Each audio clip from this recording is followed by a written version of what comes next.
HEAD, donc école de droit, école des hautes études appliquées du droit, est très heureuse, honorée de vous accueillir chacun aux côtés donc, de notre équipe de panélistes pour une matinée dédiée aux actualités des restructurations sociales.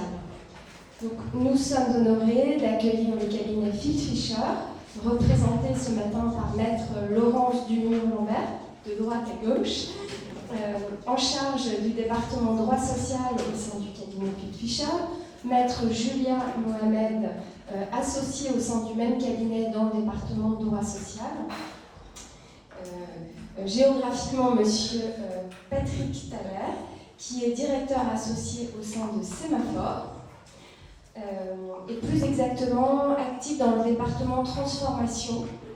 Et je vous dirai quelques mots, enfin, j'ai préparé des bios un peu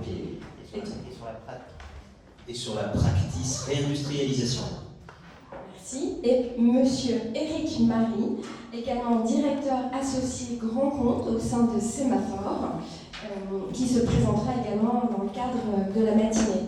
Alors, chers intervenants, vous avez devant vous des membres de l'ACE avec qui vous avez souhaité organiser cette matinée débat, un partenaire de Laurence qui préside de mémoire la commission droit social, également des étudiants d'HEAD. Alors, on a plusieurs campus, des étudiants d'HEAD à Paris, de la majeure droit social, du Master 2, donc des jeunes qui souvent ont déjà un pied en entreprise ou en cabinet d'avocat parce qu'ils sont actifs dans le cadre d'une alternance, qui se reconnaîtront, qui je pense auront des questions particulièrement avisées. Et puis nous accueillons aussi les étudiants du magistère juriste d'affaires et fiscalité, que nous organisons avec l'Université de Bordeaux, qui sont à Paris à 2 reprises dans l'année, mais pendant 3 années, qui ont le meilleur de l'université, le meilleur d'une école de droit, qui s'intéresse au droit des affaires, mais largo sensu, donc ça inclut des problématiques de droit social, ça inclut des dynamiques de restructuration. Ils sont en général très curieux et vraiment très heureux de pouvoir échanger avec vous ce matin. Donc la parole, ne perdons pas de temps, la parole vous est donnée dans quelques instants. À l'heure où de grandes entreprises comme Twitter, Microsoft ou Novartis déclinent en France leur réorganisation mondiale en annonçant des plans de restructuration et de licenciement massifs, nos intervenants vont aujourd'hui partager leur analyse des restructurations sociales en s'appuyant sur leurs pratiques et leurs expériences récentes. Laurence, à l'initiative de cette matinée débat, vous intervenez depuis 25 ans en droit social, en conseillant une clientèle française, internationale. Vous avez une double expérience en droit commercial et en droit du travail. Vous êtes titulaire d'un DESS droit des affaires et fiscalité et d'un magistère de juriste d'affaires obtenu à Paris 2 il y a quelques années. Et d'un executive master en ressources humaines obtenu à Sciences Po Paris. Vous avez exercé de nombreuses années au sein du cabinet Mayer-Braun avant de rejoindre Fils Fischer. Vous dispensez régulièrement des formations sur des thématiques variées en droit du travail et être la créatrice et coordinatrice de la majeure droit social et ressources humaines de l'école HEAD. Maître Julia Mohamed, vous êtes également associée au sein du cabinet Fils Fischer dans le département de droit social. Vous êtes diplômée d'un Master 2 droit des entreprises commerciales de l'Université de Paris 2, d'un DESS de droit de la santé. Vous avez prêté serment en 2005. Vous intervenez dans différents sujets liés au droit social, conseil aux entreprises françaises et étrangères dans des secteurs très variés, également en contentieux. Bien sûr, vous accompagnez des opérations de restructuration, de fusion-acquisition pour la dimension sociale. Vous êtes chargé d'enseignement à l'IAE, membre d'Avosial et de la NDRH. Monsieur Éric Marie, directeur associé au sein de Sémaphore. Vous êtes diplômé d'un DESS psychologie du travail et ergonomie cognitive. Vous avez développé une expérience de près de 12 ans au sein de Right Management avant de rejoindre Sodillier pendant 3 années en qualité de directeur de projet grand compte, puis Sémaphore depuis 8 ans. Monsieur Patrick Thaler, vous êtes directeur associé au sein de Sémaphore dans le département transformation et renouveau industriel. Diplômé d'un DESS de droit de l'entreprise, vous avez exercé comme directeur grand compte pour associé également avant de rejoindre Sémaphore. Le programme va vous être présenté plus avant dans quelques instants par Maître Laurent Dumur-Lambert. En quelques grandes lignes, les différentes procédures comportant un impact en termes d'emploi, les dispositifs d'accompagnement des salariés, la prise en compte de la dimension santé, et notamment des risques psychosociaux dans le projet de restructuration, les points d'attention de l'information-consultation du CSE sur le projet de restructuration, et la recherche de repreneurs. Comment mène-t-on une recherche de repreneurs, contrainte ou volontaire? Et enfin, la revitalisation sera également évoquée si le temps nous le permet. Merci infiniment de votre disponibilité ce matin et je pense que les échanges seront tout à fait possibles dans un second temps. Merci beaucoup Anne, c'est un grand plaisir de vous retrouver aujourd'hui. Je suis très heureuse d'avoir la possibilité d'inviter à la fois des étudiantes, c'est à la fois des étudiants et à des professionnels qui sont soit des avocats du réseau ACE Avocats Ensemble, soit des professionnels des ressources humaines ou autres fonctions dans l'entreprise. Alors, bien entendu, vous n'êtes pas tous des spécialistes de droit social. Peut-être que le droit social vous intéresse. Et c'est bien parce qu'on recrute beaucoup dans ce domaine, que ce soit en ressources humaines ou en cabinet ou comme juriste de droit social. Et si vous avez une formation de droit des affaires, c'est quelque chose qui vous prépare en fait très bien au droit social parce que comprendre le fonctionnement d'une entreprise, connaître le droit des sociétés, le droit des affaires, les fusions-acquisitions, c'est un vrai plus quand on fait du droit du travail. Les restructurations sociales, c'est une matière qui est assez technique, mais qui en même temps fait souvent les gros titres, fait souvent la une de l'actualité sociale, et en particulier en ce moment.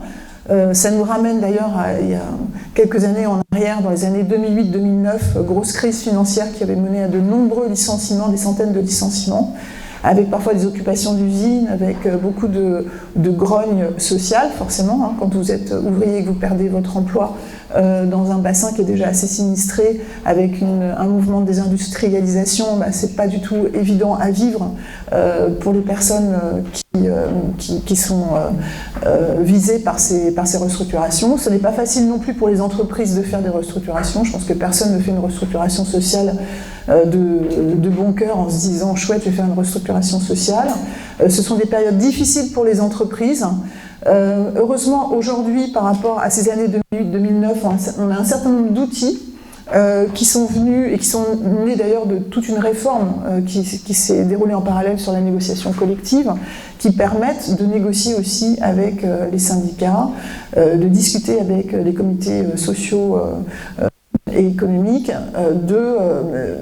déjà de prévoir l'évolution du niveau d'emploi, d'adapter de plus en plus les salariés à l'évolution de l'emploi, puisqu'on a évidemment des mutations technologiques, je pense à la digitalisation et maintenant à l'intelligence artificielle, qui vont faire qu'il y a des métiers qui vont disparaître.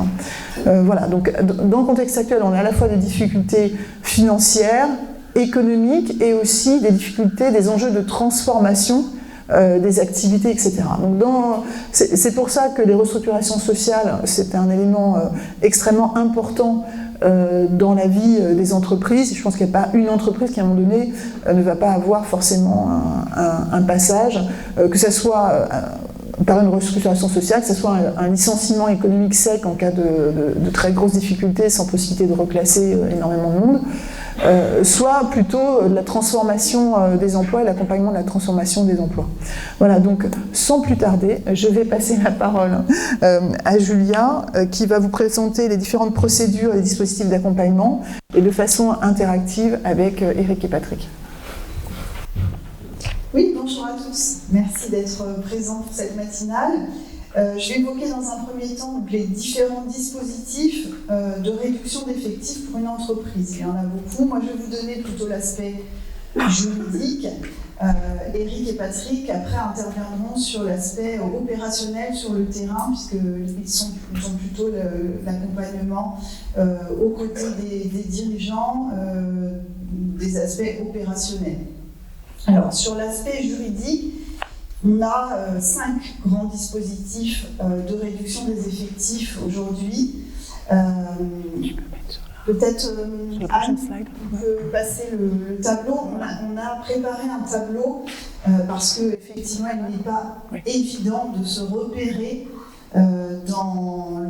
lorsqu'on doit faire un plan de réduction d'effectifs, dans le choix de ces dispositifs, de voir les grandes différences qu'il existe entre, par exemple, une rupture conventionnelle collective, un PSE, une GEPP, un PNV. Donc tous ces acronymes peuvent sembler un petit peu comme une jungle pour le DRH qui va devoir choisir parmi ces 5 dispositifs. Donc la rupture conventionnelle collective en premier lieu, qu'on appelle la RCC, c'est un dispositif qui permet de réduire des effectifs dans une entreprise sans alléguer un motif économique. Et quelle que soit sa taille, et quel que soit son effectif, quelle que soit l'ampleur de la réduction d'effectifs. Donc c'est un dispositif qui a été créé par les ordonnances Macron en 2017 et qui est quand même très usité. Donc on a beaucoup de clients qui utilisent la RCC, que ce soit dans des startups qui ne peuvent pas alléguer un motif économique, donc qui n'ont pas de difficultés économiques, mais néanmoins qui ont beaucoup embauché à un moment, qui ont une conjoncture un petit peu difficile avec des résultats qui s'affaissent et qui vont devoir se séparer temporairement, plus ou moins temporairement de salariés. Et dans ce cadre-là, dans ce contexte-là, elles n'ont pas véritablement, elles ont une bonne trésorerie, elles ont levé des fonds, mais elles vont devoir quand même restructurer leurs effectifs, et donc la RCC va être un outil. Elle va aussi être très usitée dans les grandes entreprises. On en voit beaucoup dans les entreprises de plus de 500 salariés, dans des secteurs d'activité dynamique où les salariés vont pouvoir retrouver aussi un emploi, parce que c'est un mode volontaire, c'est aussi la deuxième caractéristique de la RCC. Donc pas de motif économique et aussi le volontariat. Donc ça s'adresse à des publics qui vont retrouver un emploi assez facilement après la rupture de leur contrat de travail. Ce qui est important également, c'est de savoir que la RCC va nécessiter un accord d'entreprise, qu'il soit avec les délégués syndicaux ou avec le CSE. Donc il faut absolument avoir des partenaires sociaux avec lesquels on va signer cette rupture conventionnelle collective.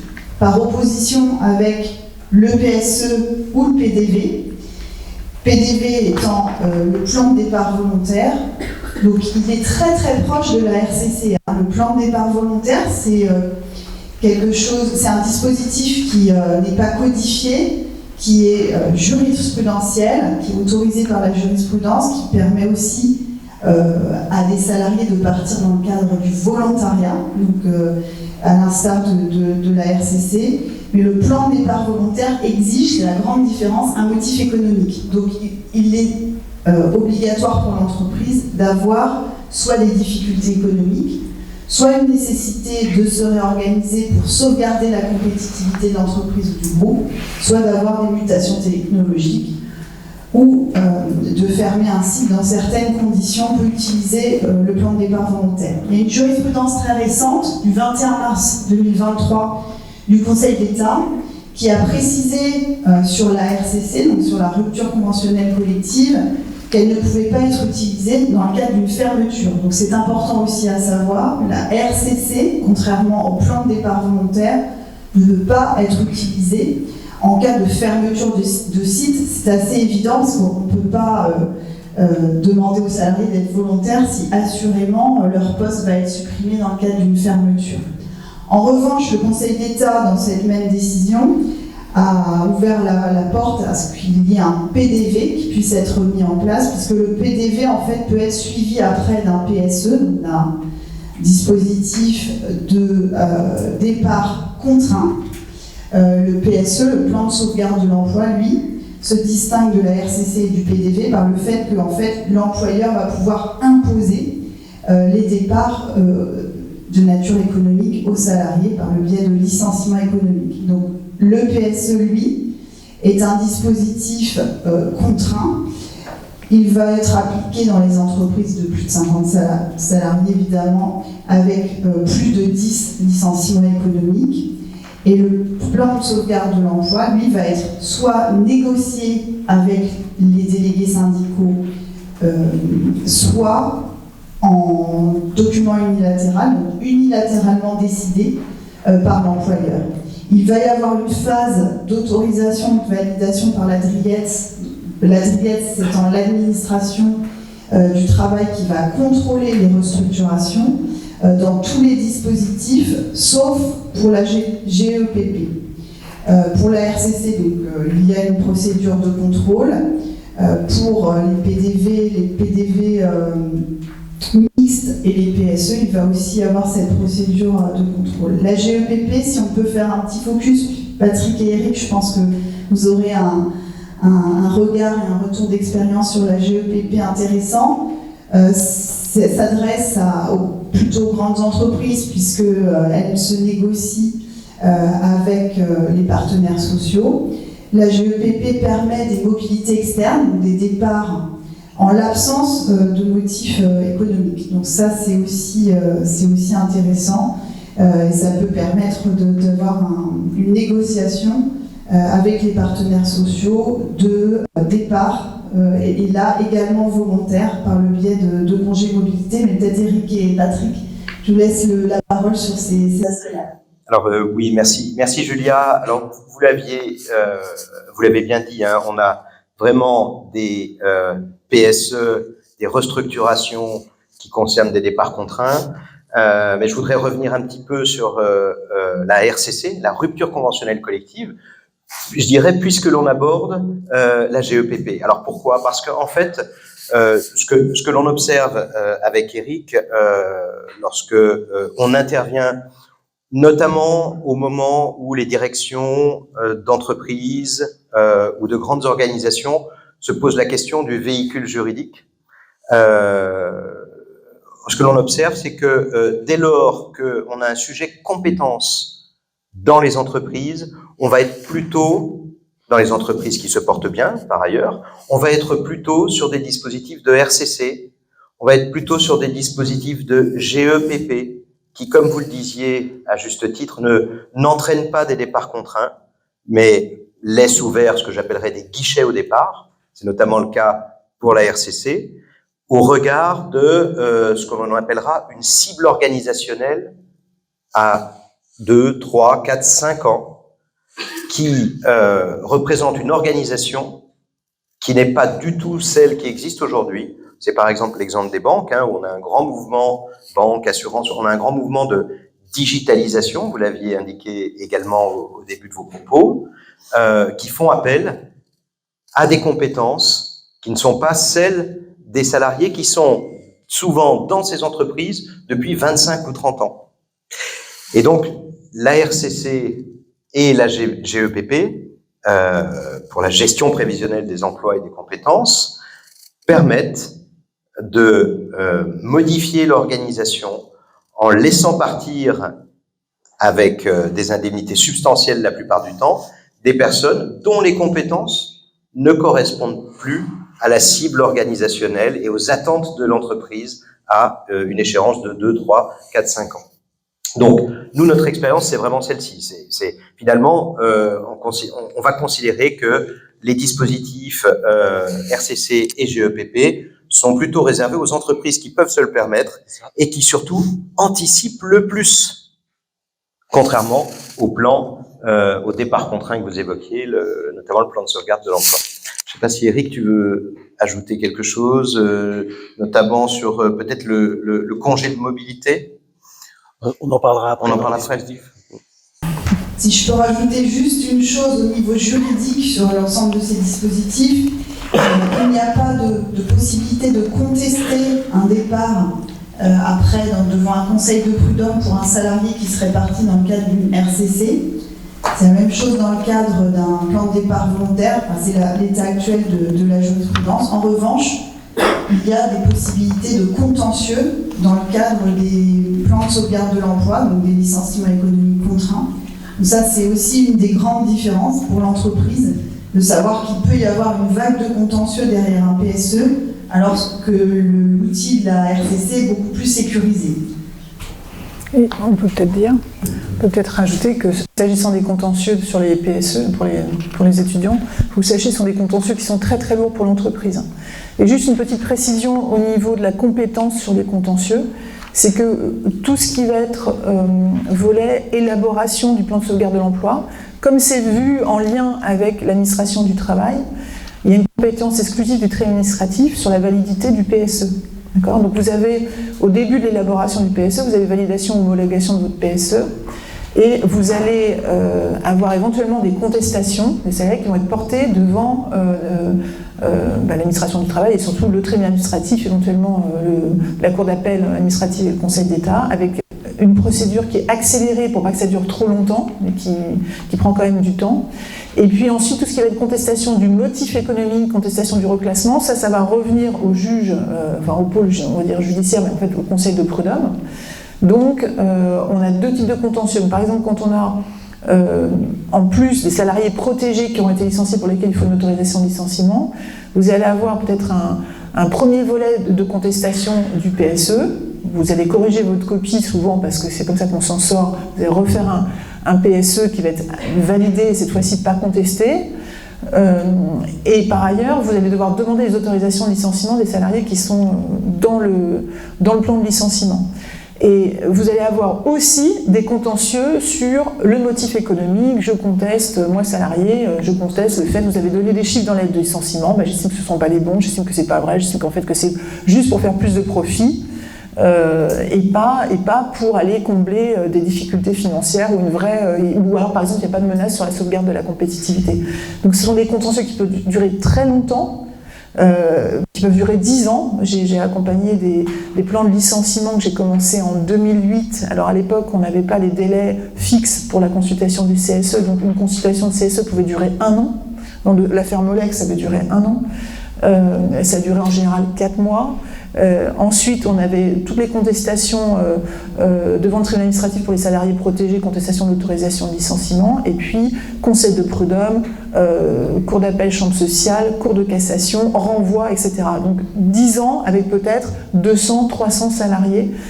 Et puis l'impact aussi sur l'image de l'entreprise. Donc le fait que dans les nouveaux dispositifs qui sont offerts en fait à la négociation collective, ça réduit énormément le contentieux, ça réduit l'impact sur l'image de l'entreprise, ça permet d'aller dans de meilleures conditions et de ne pas se focaliser justement sur une crise.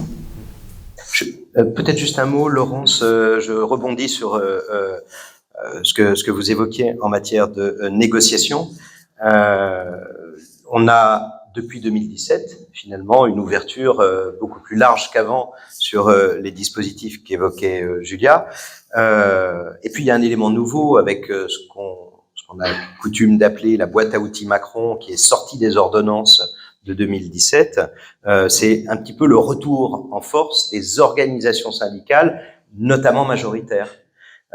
Tous les dispositifs qui sont évoqués, ils sont principalement marqués par la négociation obligatoire avec une organisation syndicale, une ou plusieurs organisations syndicales majoritaire au sein des entreprises. Et quelque part, ça a marqué un petit peu une contrepartie, puisqu'on avait dit que les ordonnances Macron étaient extrêmement offensives sur le plan social, hein, puisque elles étaient un petit peu portées par un vent d'élargissement des possibilités de restructurer, tel que l'évoquait Julia.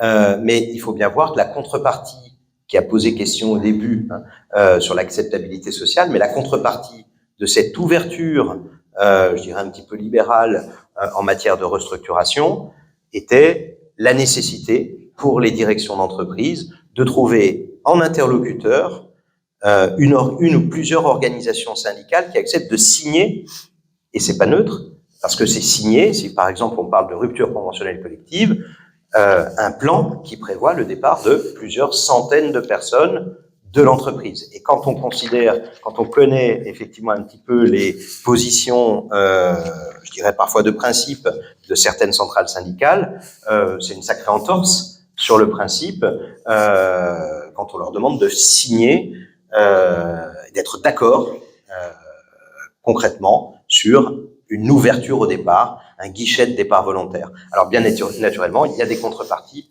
mais on va en parler. Ce qui est difficile aussi pour l'employeur lorsqu'il opte pour une RCC ou un PDV, c'est l'absence de visibilité en fait. Oui, on va signer avec les partenaires sociaux un accord, mais on ne sait pas si individuellement les salariés vont accepter ou pas finalement une fois que le plan va être adopté, validé par tous les intervenants. On ne sait pas si finalement le plan on l'aura construit pour rien, s'il y aura effectivement des volontaires. Donc c'est important pour l'employeur aussi de mener des enquêtes, d'être proche des salariés, de savoir, et des partenaires sociaux. Donc c'est une construction en fait vraiment long terme de préparation aussi. Il faut beaucoup préparer ce genre de dispositif lorsqu'on va vers un dispositif volontaire pour ne pas avoir 3 ou 4 mois de procédure sans effet. Enfin, le but c'est quand même d'arriver à avoir son opération réalisée et donc de pouvoir avoir le maximum de volontaires possible. Et donc c'est vraiment d'anticiper en fait le plus en amont les choix que les salariés potentiellement pourront faire dans le cadre de ce dispositif. Et notamment dans le cadre de la RCC, bon, il faut effectivement négocier, mais encore faut-il obtenir un accord, sinon on ne peut pas le mettre en place. Ça, c'est le premier point. Le deuxième, si par exemple l'entreprise envisage une centaine de départs volontaires dans le cadre de sa RCC, c'est uniquement 10 personnes se portent volontaires, seules 10 personnes quitteront l'entreprise. Donc ce qui va générer derrière peut-être la mise en place d'un autre dispositif dans les mois qui suivent, passer le délai effectivement légal, pour soit mettre en place un PSE ou autre. Donc la réflexion entre par exemple la PSE hybride et une ERCC prend tout son sens pour certaines entreprises. Tout dépend aussi si l'entreprise a un motif économique pour mettre en place un PSE. On a beaucoup la question de savoir, chez nos clients, de savoir si on négocie une RCC, est-ce qu'après on peut tout de suite enclencher un licenciement économique, par exemple, avec un PSE. Bon, donc là, on a des critères en fait, qui sont posés par les textes qui obligent l'employeur à avoir une période pendant laquelle il va s'obliger à ne pas prononcer de licenciement économique s'il fait appel à un dispositif de RCC. Donc ça génère des contraintes en fait, le fait d'avoir choisi un dispositif plutôt qu'un autre. Mais voilà, donc je ne sais pas, Patrick et Eric, vous voulez peut-être passer en concret comment ça se déploie au sein d'une entreprise. Tout à fait. Donc l'idée maintenant, c'est de vous présenter par rapport à ce qu'on vient de voir sur les dispositifs, on va dire sous l'angle juridique, c'est de vous présenter les dispositifs d'accompagnement concrètement auprès des collaborateurs. Et donc l'idée, c'est de vous décliner de manière très synthétique à la fois comment se déroulent les grandes étapes d'un PSE, ensuite d'un PSE mixte, ou ce qu'on appelle aujourd'hui aussi le PSE hybride, c'est-à-dire le PSE avec une phase de départ volontaire, et qui permet d'avoir des volontaires au départ et des salariés en départ contraint, licenciés pour motif économique, et ensuite le dispositif RCC ou PDV autonome dont on a parlé tout à l'heure, mais qui ne concerne qu'effectivement le dispositif de volontariat sans départ contraint. Donc, dans un premier temps, si on se base sur le PSE, il faut savoir donc que Sémaphore intervient pour accompagner les collaborateurs en dehors du conseil dont parlait Patrick tout à l'heure. quel que soit le dispositif, une des phases qui va être importante, c'est de faire des réunions d'information auprès des collaborateurs pour les informer donc à la fois du dispositif, comment est-ce qu'il va se mettre en œuvre concrètement dans leur entreprise et sur leur site, comment est-ce qu'ils vont pouvoir prendre rendez-vous avec des consultants pour pouvoir réfléchir à leur projet professionnel, de manière à ce qu'ils puissent préparer, anticiper, je dirais, soit la mise en œuvre de leur projet professionnel par la suite. Donc, si je me place dans un premier temps sur le PSE, on va distinguer deux grandes étapes. L'une avant licenciement, l'autre après licenciement. Avant licenciement, nous parlons, nous, en général, de points information conseil. On peut parler d'espace information conseil, il pourra y avoir d'autres termes. L'entreprise peut choisir aussi son terme. Et avant ces notifications de licenciement, nous avons des équipes de consultants qui interviennent donc sur les sites pour recevoir, sur la base du volontariat, les collaborateurs qui souhaitent préparer leur projet professionnel dans la perspective où ils seraient licenciés pour motif économique. Donc tout notre travail au niveau des consultants, c'est d'informer les salariés, de répondre à leurs questions, notamment sur le dispositif, sur leurs interrogations. Mais comme on parlait tout à l'heure de compétences, d'employabilité, ça va être aussi de réfléchir avec eux sur, en fonction de leur motivation et de leurs compétences, vers quel métier ils pourraient s'orienter. S'ils souhaitent développer une recherche d'emploi sur un poste similaire, est-ce qu'ils ont les compétences adéquates par rapport au marché ou au bassin local de l'emploi? Donc l'idée, c'est vraiment de préparer avec le collaborateur son projet professionnel. Donc là, je faisais référence à l'emploi, mais on a aussi des salariés qui vont se dire « ce peut être pour moi une opportunité de me reconvertir et de changer de métier dans un autre secteur d'activité, dans une autre voie ». Et donc le rôle des consultants dans ces cas-là, ça va être de travailler avec le collaborateur pour voir quel plan de formation va être possiblement à mettre en place. Est-ce qu'un centre de formation existe dans un rayon de 50 km ou 30 km compte tenu du rayon de mobilité du collaborateur? Au regard de son niveau d'études, est-ce qu'il peut suivre effectivement cette formation? Et en fonction des mesures sociales qui sont prévues, est-ce que le budget de formation alloué aux collaborateurs permet effectivement de financer cette formation? Donc il y a tout ce travail donc sur la partie reconversion d'un certain nombre de collaborateurs, et il y a aussi un certain nombre de salariés qui souhaitent eux plutôt créer une entreprise ou reprendre une entreprise. Donc nous avons aussi des consultants qui sont spécialisés dans ces cas-là pour aider le collaborateur à monter un projet de création d'entreprise.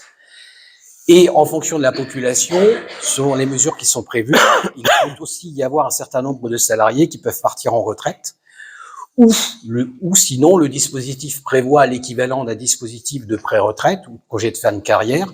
Et donc le rôle de nos consultants dans ces cas-là, ça va être de faire avec le collaborateur un bilan retraite, s'assurer à quel moment il pourra partir en retraite à taux plein, ou s'il peut bénéficier du dispositif de pré-retraite en question, pour ensuite pouvoir, dans le cadre de la deuxième phase en antenne d'emploi, le concrétiser et partir en retraite ou en pré-retraite. Donc, notre travail à nous, c'est sur la base de volontariat des collaborateurs, de les aider dans leur orientation de projet, de vérifier et de sécuriser ce projet pour vérifier que le salarié pourra bien le mettre en œuvre par la suite. Que ce soit en termes d'emploi, en termes de reconversion, de création d'entreprise ou de retraite. À cela, on va ajouter que, notamment dans le cadre de PSE, nous sommes dans une situation qui est plutôt anxiogène, et donc notre rôle en tant que consultant, ça va être effectivement aussi de rassurer, sécuriser, promouvoir, être moteur pour aider le salarié dans toutes ses démarches de recherche d'emploi, dans ses démarches de réflexion, et donc notre rôle, c'est de leur apporter un maximum d'outils pour qu'ils puissent décider, en tant qu'être responsable, de ce qui va être le mieux pour eux. Donc, alors bien sûr, on fait des bilans de compétences, des bilans professionnels, on fait des bilans d'orientation, on fait passer des tests en fonction de ce que les salariés souhaitent, de manière à ce qu'effectivement, au regard du projet qu'ils envisagent, ils n'auront pas de difficulté par la suite pour le mettre en œuvre. Après, c'est une question de durée. Donc ça, c'est le point information conseil dans lequel nous intervenons. En parallèle, il y a une phase, on va dire, qui est obligatoire, qui est la phase de reclassement interne, où là, l'entreprise, dans le cadre d'un PSE, a l'obligation de proposer les postes internes au groupe ou à l'entreprise, aux collaborateurs. Et là, nous pouvons aussi intervenir dans l'aide à la réflexion du collaborateur pour savoir s'il doit accepter ou refuser l'offre, ou si c'est dans le cadre de postes à l'étranger, l'aider dans la préparation de sa candidature. Donc, il faut savoir que dans un PSE, la phase obligatoire est celle du reclassement interne. L'entreprise n'a pas l'obligation de solliciter un cabinet pour mettre en place la première phase que j'ai appelée, moi, la sécurisation des projets, l'identification des projets. Si elle n'existe pas dans cette phase d'espace information conseil ou de point information conseil, dans ces cas-là, on le met en place dans le cadre de l'antenne emploi. L'antenne emploi, donc, elle va concerner les salariés qui vont donc être notifiés de licenciement pour motif économique, et selon les entreprises, soit les salariés vont se voir proposer un congé de reclassement, notamment pour les sociétés de plus de 1000 qui auraient cette obligation, en dehors d'un RJ ou d'un LJ, donc redressement judiciaire ou liquidation judiciaire. Et ce congé de reclassement, la durée va être définie en fonction des recommandations de la DRETS, mais aussi, dans le cadre du livre 1, de la durée qui aurait été négociée avec les partenaires sociaux sur la durée du congé de reclassement. Donc on voit notamment des congés de reclassement qui peuvent être soit uniformes, quelle que soit la population, soit quelquefois, ça peut être par exemple 6, 9 ou 12 mois, et plus 3 mois pour les salariés de plus de 50 ans, ou ce qu'on appelle aussi les salariés fragilisés, c'est-à-dire soit RQTH, soit relevant d'une restriction médicale, ou parents isolés, etc., etc. Donc, toutes ces mesures-là, donc de durée, notamment du congé de reclassement, donc sont définies dans le cadre de cette négociation. Donc nous ensuite, nous ne faisons qu'appliquer au niveau du collaborateur ce qui a été négocié. Et donc l'objet du congé de reclassement, ça va être effectivement de mettre en œuvre le projet dont on a parlé tout à l'heure dans le cadre du point information conseil. Et souvent, nous avons des obligations de reclassement dans le cadre des livres 1, où nous avons des engagements de résultats, c'est-à-dire qu'on s'engage à accompagner le collaborateur jusqu'à son retour à l'emploi, donc sous contrat de travail en général, à minima de 6 mois et plus, et bien évidemment, idéalement en CDI. Soit dans le cas d'une reconversion, ça va être la mise en œuvre de la formation de reconversion, voire le retour à l'emploi ensuite en termes d'accompagnement. En création d'entreprise, c'est l'accompagnement du collaborateur jusqu'à son immatriculation CABIS, c'est-à-dire jusqu'à son installation. Et pour la retraite, ça peut être donc jusqu'au départ en retraite du collaborateur dans sa retraite à taux plein. Si l'entreprise n'est pas assujettie au congé de reclassement, le collaborateur va bénéficier du contrat de sécurisation professionnelle, c'est-à-dire pour les sociétés de moins de 1000 ou en RJLJ. Et dans ces cas-là, il va bénéficier de 12 mois d'accompagnement par Pôle emploi via les services, donc CSP, donc qui sont dédiés aux salariés accompagnés dans le cadre de licenciement pour motif économique. Donc là encore, l'entreprise n'a pas l'obligation de prendre un cabinet de reclassement tel que le nôtre. Soit Pôle emploi va directement accompagner les collaborateurs, soit l'entreprise souhaite financer un cabinet pour prendre en charge les collaborateurs durant le CSP. Et notre rôle dans ces cas-là, ça va être d'intervenir en collaboration avec Pôle emploi pour les tenir informés des suivis. Donc sur le PSE pur, donc potentiellement la mise en place d'un point information conseil, obligatoirement la phase de reclassement interne, et ensuite la déclinaison soit en congé de reclassement, soit en CSP, donc pour mettre en œuvre les projets professionnels des salariés, puisque l'objectif aussi du PSE, mais quel que soit l'individu, c'est qu'il puisse retrouver une solution suite à son licenciement pour motif économique. C'est quand même la première base. Si ensuite on passe au PSE hybride, donc ce que j'entends par PSE hybride, c'est un PSE avec à l'intérieur une phase de départ volontaire, l'entreprise souhaitant limiter le nombre de départs contraints et proposer, en fonction des catégories socio-professionnelles qui peuvent être impactées, la possibilité pour le collaborateur parmi une équipe de pouvoir se porter volontaire. Donc dans ces cas-là, on va dire que le dispositif peut être assez similaire à celui que je viens d'expliquer dans le cadre du PSE pur, sauf que d'emblée va intervenir une phase de volontariat. Cette phase de volontariat, donc, elle consiste, comme je l'ai dit tout à l'heure, à, sur la base du volontariat, à recevoir les collaborateurs qui souhaitent se porter volontaires, identifier avec eux leurs projets. Donc, on va décliner des projets de type, là, soit de présenter un contrat de travail, soit de présenter un projet de reconversion avec formation identifiée et vérification qu'effectivement le métier est porteur pour la personne et qu'il est porteur sur le bassin, soit des projets de création d'entreprise, soit des projets de mesure d'âge, c'est-à-dire, comme on le disait tout à l'heure, donc essentiellement de retraite, et donc de départ à taux plein. Donc dans cette phase-là, donc on va recevoir les collaborateurs pour identifier ces projets, vérifier leur faisabilité, et ensuite, on va formaliser ces projets professionnels, donc sous forme d'une fiche, qui sera remise à l'entreprise pour expliquer le bien fondé de la demande de départ volontaire du collaborateur, puisque suite à cette phase, il va y avoir donc un comité de validation des départs volontaires qui va être en général composé de membres de la direction, souvent de la DRH et des IRP, pour pouvoir accepter ou refuser ces demandes de départ volontaire. Donc est mis en place un comité de validation des départs volontaires qui peut se faire soit au fil de l'eau, soit à la fin de la phase, on va dire, de réflexion sur les départs volontaires, pour pouvoir trancher, accepter un certain nombre de départs volontaires. Quelquefois, certains peuvent être refusés, notamment parce que nos préconisations aussi expliquent que le projet n'est pas forcément viable. Et pour ensuite, au moment où l'entreprise donc va faire tourner les critères pour savoir quelles sont les personnes qui vont être en départ contraint s'il n'y a pas suffisamment de départs volontaires, notifier pour licenciement économique ensuite les salariés licenciés pour motif économique, mettre en place une rupture conventionnelle pour les personnes qui vont se porter volontaires au départ, et ensuite ces personnes vont être accompagnées en congé de reclassement ou en CSP, comme je l'ai dit tout à l'heure, en fonction, je dirais, de la taille de l'entreprise. Et là aussi, notre rôle va être de mettre en œuvre ces projets professionnels. Donc en général, les salariés qui ont déjà trouvé un contrat de travail ne vont pas forcément bénéficier d'un congé de reclassement ou du CSP, sauf s'ils sont en attente de démarrer leur contrat de travail.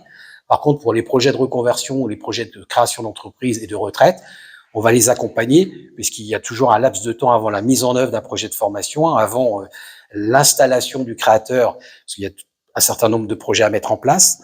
Et c'est la même chose pour les salariés en départ retraite, qui quelquefois ne vont partir en retraite qu'au bout de 9 mois, 12 mois, 15 mois, 18 mois, tout dépend ce qu'il est prévu. Donc là, on est donc sur le PSE mixte.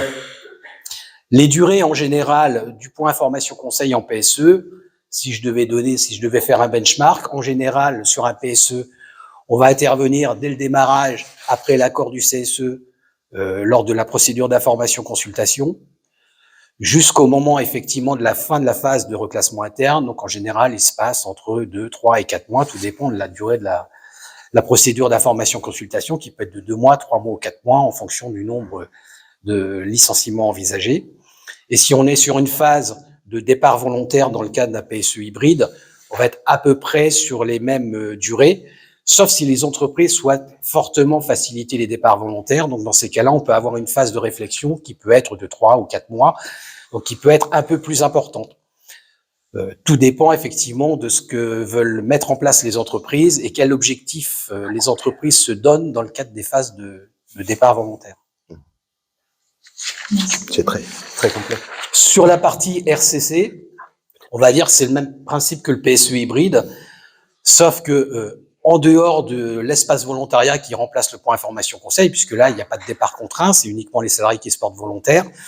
Dans le cadre de la mise en œuvre ensuite, post-rupture conventionnelle, là, les sociétés qui notamment ont déjà un accord GEPP et qui ont plus de 300 personnes peuvent notamment donc proposer aux salariés en lieu et place du congé de reclassement, ce qu'on appelle le congé de mobilité, qui est effectivement fait pour accompagner les salariés dans le cadre d'un dispositif, donc RCC uniquement.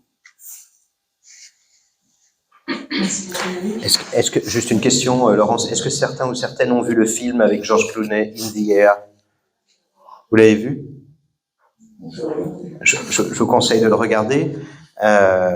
C'est pas du tout ça, en fait.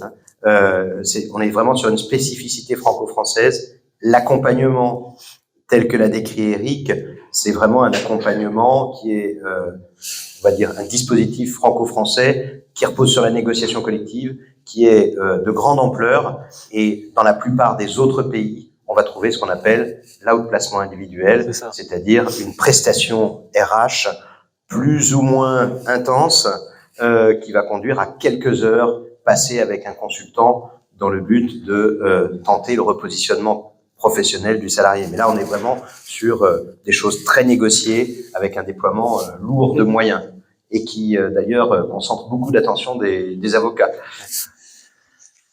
Et sur la RCC, donc la seule différence justement avec le PSE hybride, sinon nous en termes d'accompagnement, on le voit beaucoup par exemple dans le secteur automobile ou dans les grands groupes de plusieurs milliers de personnes, la période pour se porter volontaire au départ est continue sur toute l'année, et notamment, voire quelquefois sur 2 ans, puisque par exemple certaines entreprises négocient leur accord RCC tous les 2 ans. Donc, et souvent, donc c'est lié d'abord à un accord GEPP, avec une possibilité de départ volontaire, donc sur les métiers, on va dire, en désuétude, ou qui vont devenir caducs dans l'entreprise. Et là, dans ces cas-là, on est sur des dispositifs où il est attendu 1000 départs sur l'année, ou au moins 500 départs sur l'année. Et donc, ce processus de volontariat se fait au fil de l'eau des départs volontaires. Donc là, dans ces cas-là, oui, on est sur des durées d'accompagnement d'1 an ou 2 ans, et on a d'autres dispositifs RCC où on est uniquement sur une phase de 2 mois de réflexion pour que les salariés puissent se porter volontaires au départ, et puis ensuite le congé de mobilité. Donc on a tout type de dispositifs, il n'y a pas de durée complètement définie, tout dépend des contextes des entreprises, des volumétries, et surtout de la politique, je dirais en termes de ressources humaines, que se fixe l'entreprise pour laisser le temps aux collaborateurs de pouvoir bien maîtriser leur projet, et c'est surtout d'atteindre le taux de départ attendu en départ volontaire. Merci beaucoup à tous les deux. Je pense que vous avez compris que c'est une matière très technique, avec des acronymes d'enfer. Je pense que le maître mot, si on veut résumer un petit peu cette première partie, c'est l'anticipation. C'est-à-dire que le PSE, SEC, licenciement sec, plan de sauvegarde de l'emploi, d'ailleurs qui est un peu antinomique, parce qu'on parle de sauvegarde de l'emploi, mais en réalité on parle d'un plan de licenciement collectif. C'est un peu devenu le dernier recours où ça règle éventuellement des situations de crise, un retournement de situation pour l'entreprise qui va nécessiter de mettre en œuvre très rapidement un PSE. Donc on doit vraiment être dans l'anticipation des difficultés économiques, dans l'anticipation de l'évolution des emplois, en accompagnant les salariés avec de la formation. Et tout ça prend du temps. Et quand on se place un petit peu du point de vue du collaborateur, parce qu'il ne faut pas l'oublier, c'est vrai qu'en France, on est aux antipodes de ce qu'on voit dans ce film, j'aime bien cette référence à Georges Clooney, Une vie hier, où en fait Georges Clooney est dans les, on va dire, est un restructureur, je sais pas comment on fait ça, enfin il restructure les effectifs, en gros il vire des gens toute la journée. Et il se déplace partout aux États-Unis pour faire ça. Et donc, il a accumulé des miles, et il va bientôt avoir son 1 million de miles qui va lui donner le statut merveilleux. Enfin, c'est le nirvana pour lui, il pense plus qu'à ça.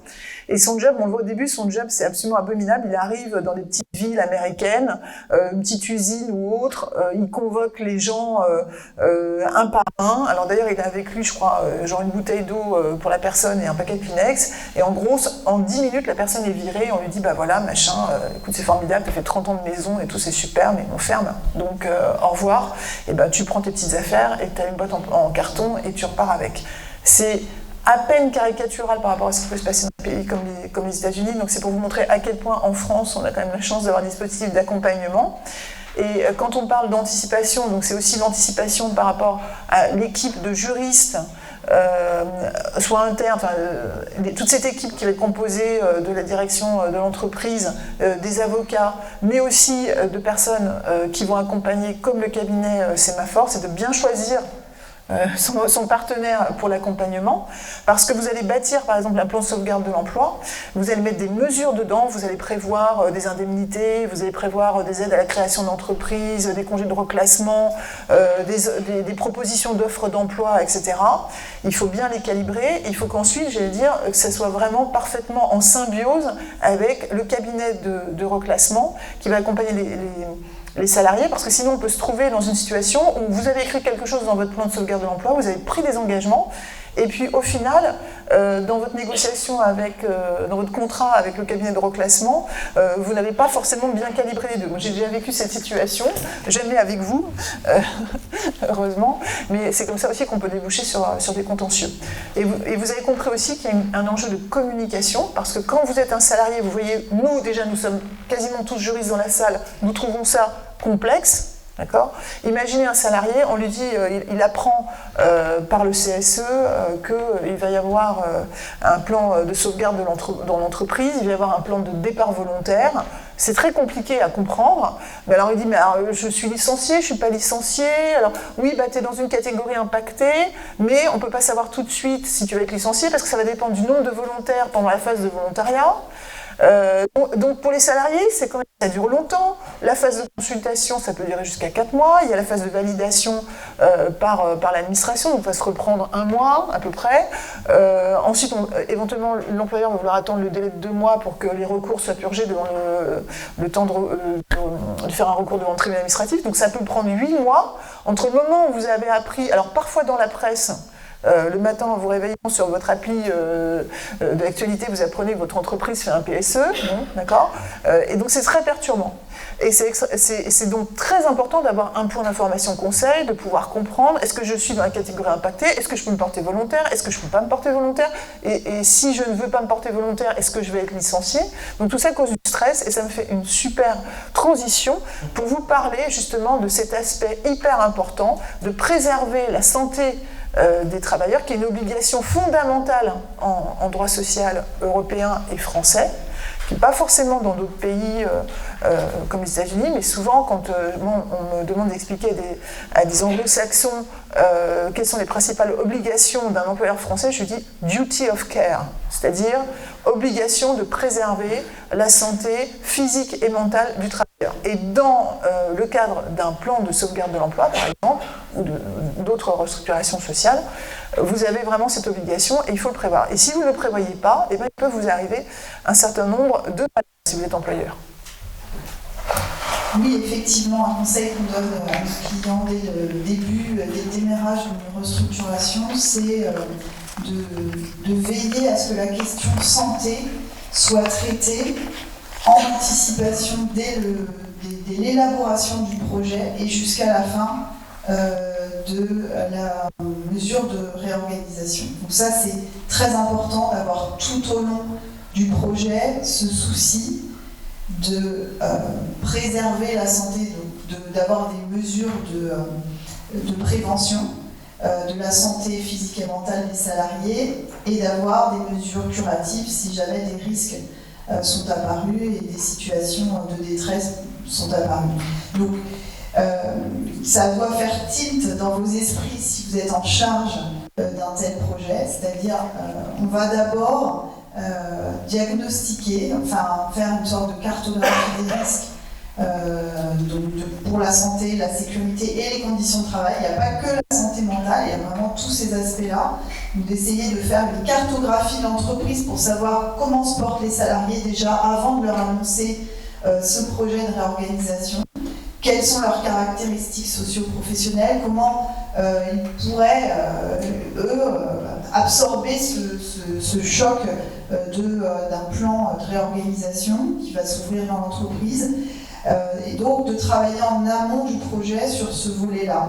Bien sûr, après, il y a les exigences légales. Les exigences légales, c'est l'obligation générale de préserver la santé et la sécurité des travailleurs, mais il y a une obligation spécifique lorsqu'on se retrouve dans le cadre d'une information-consultation du CSE sur un plan de sauvegarde de l'emploi. Il y a un article du Code du travail, il figure dans les slides, c'est le L1233-31, qui impose à l'employeur d'informer et consulter le CSE sur ce volet.